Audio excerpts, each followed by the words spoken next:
You don't know how lucky you are that the Authority hasn't found you yet. If the Authority catches you and you don't have anything they need, you'll be dead. Rage is a first-person shooter foremost, but it's definitely got an adventure kind of exploration aspect. And it's not an RPG, but it's got that flavor and that feeling, and it's just much more in-depth than you'll ever get out of a normal first-person shooter. You know, you can kind of involve your mind in more than just your trigger finger.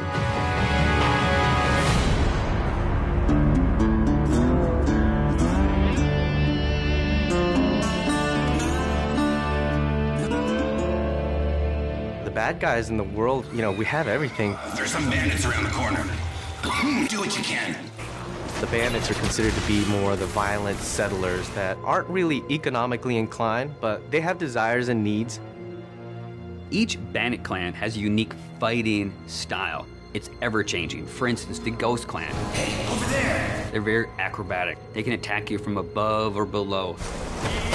The Wasted Clan, what they lack in combat skills, they definitely make up for in personality. The Shrouded Clan, they've designed these remote-control bomb cars that they use against you.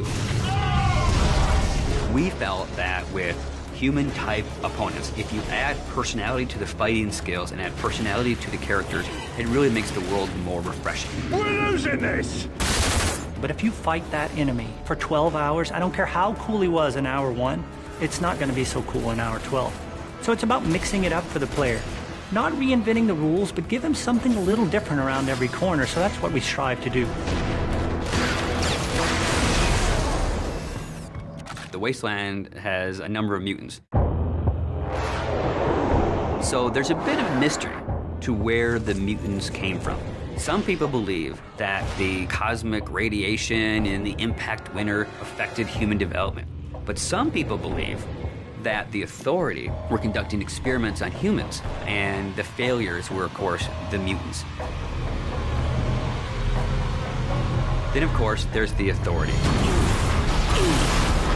You don't really get to understand or know what they're about until later in the game, and they've kind of twisted this new reality to be what it is that the player will eventually find out as he gets to the end of the game. These guys are battle-hardened military badasses. They have full body armor. They can coordinate with other squads. They have heavy weapons. When you go from fighting mutants with sticks to bandits with pistols to facing off against the Authority, it's a different experience. These guys are tough, and they mean business.